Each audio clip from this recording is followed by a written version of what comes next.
sidang yang hampir 3 jam ya, mendengarkan saksi dari pokok perkara yang sedang diperiksa, Jessica dan Ibu Susan sebagai ibunya, dan tentunya tidak lupa dengan Pak Doni. Jadi kehadiran saya itu mendengarkan kesaksian dari dua Sri Kandi ini, ditambah dengan kehadiran dari catatan sipil dan kependudukan Kota Surakarta.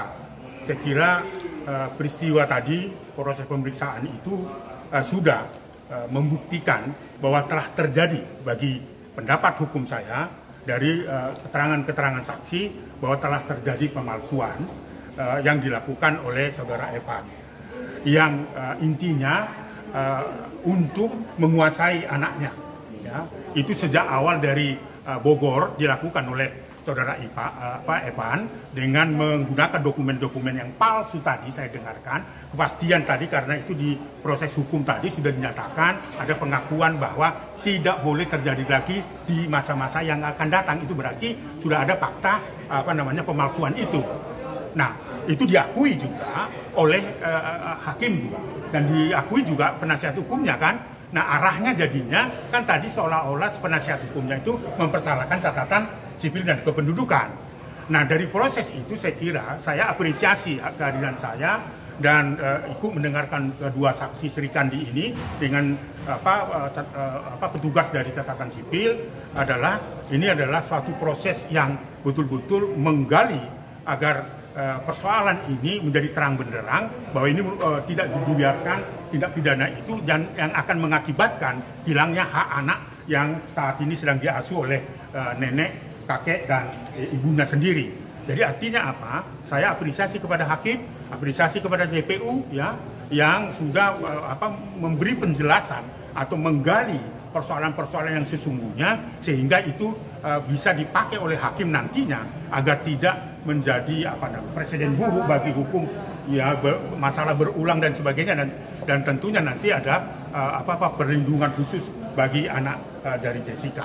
Saya kira itu ya. Jadi saya rasa hormat sekali dengan JPU dan majelis hakim ya, pertanyaan yang sangat detail ya, bagaimana dia bisa meyakinkan dirinya bahwa kenapa ada satu dokumen yang tidak diklarifikasi, tanda tangan misalnya ya, tanda tangan asli dengan tanda tangan orang yang mengajukan dan sebagainya. Artinya apa? Pendek cerita saya katakan bahwa ini tentu saya memberikan apresiasi pada hakim dengan penjelasan dari catatan sipil, sehingga nanti ini akan menjadi keputusan yang berkeadilan demi kepentingan masa depan anak. Saya kira itu ya. Jadi kuncinya telah dinyatakan ya, tentu nanti putusannya tergantung hakim, tetapi saya mendengarkan bahwa ada terjadi pemalsuan dari identitas yang ada.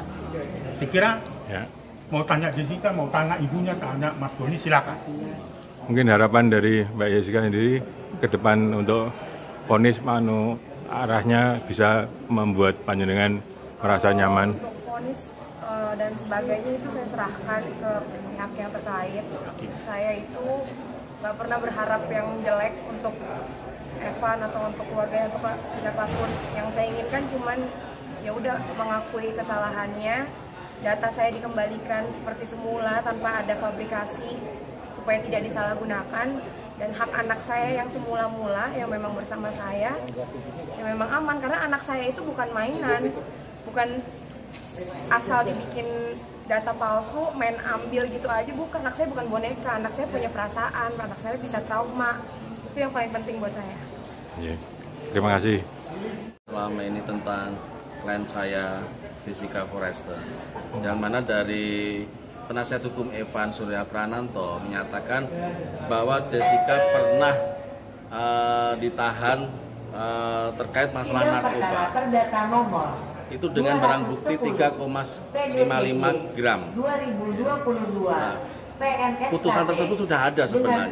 Jadi ini sangat disayangkan sekali dinyatakan oleh seorang advokat yang seharusnya menggali terlebih dahulu sebelum menyatakan ke media. Seperti itu ya.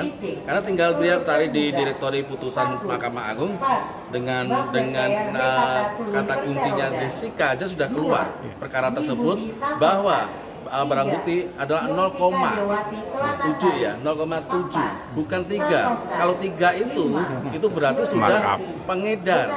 Dan padahal Jessica ini itu mendapatkan rehabilitasi. Tidak mungkinlah pengedar itu mendapat rehabilitasi.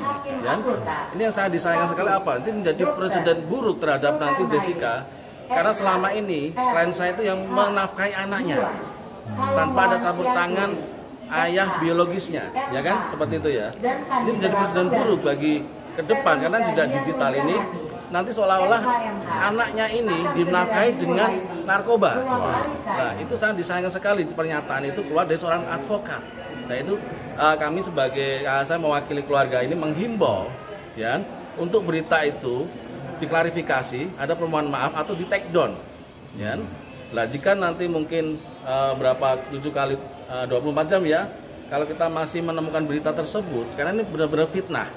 Ya. Mungkin nanti bagaimana Jessica akan melanjutkan perkara ini. Jadi kita tidak berharap, sebenarnya keluarga itu tidak berharap kalau perkara pemalsuan surat ini ya, menjadi beranak pinang. Ya. Jadi perkara-perkara hukum yang lain itu kita nggak berharap. Tapi jika ada kehormatan diserang, siapapun itu, bahkan semut pun, itu pasti akan menyerang balik. Yaitu tambahan dari saya untuk perkara ini jangan sampai berkembang sampai sejauh yang di luar konteks yang sebenarnya. Gitu. Terima kasih. Ya, maksudnya pihak saya tambahkan sedikit lagi ya. Oh iya. Tambahkan ini Evan melakukan tipu-tipu. Ya. Melakukan tipu kepada Jessica, keluarga Jessica, bahkan kepada catatan sipil dan kependudukan kan itu artinya dia memanfaatkan ada COVID lah, ada apa dan sebagainya, itu tipu-tipu dari Evan. Jadi itu artinya nyata dari fakta persidangan tadi, Evan adalah pembuat berita bohong itu hanya ingin menguasai anaknya dari Jessica yang saat ini sedang dapat pengasuhan. Jadi tipu-tipu. Jadi tindak pidananya sudah jelas. Oleh karena itu hakim kita harapkan dengan rasa hormat saya memutuskan perkara ini demi kepentingan terbaik anak-anak, khususnya anaknya Jessica, supaya identitasnya jadi jelas, haknya jadi jelas dan seterusnya. Saya kira itu kuncinya. Evan sudah terbukti dalam fakta-fakta persidangan tadi pelaku tipu-tipu termasuk kepada aparatur negara. Justru membuktikan adalah dia bukan sosok ayah yang baik untuk anak saya. Ya.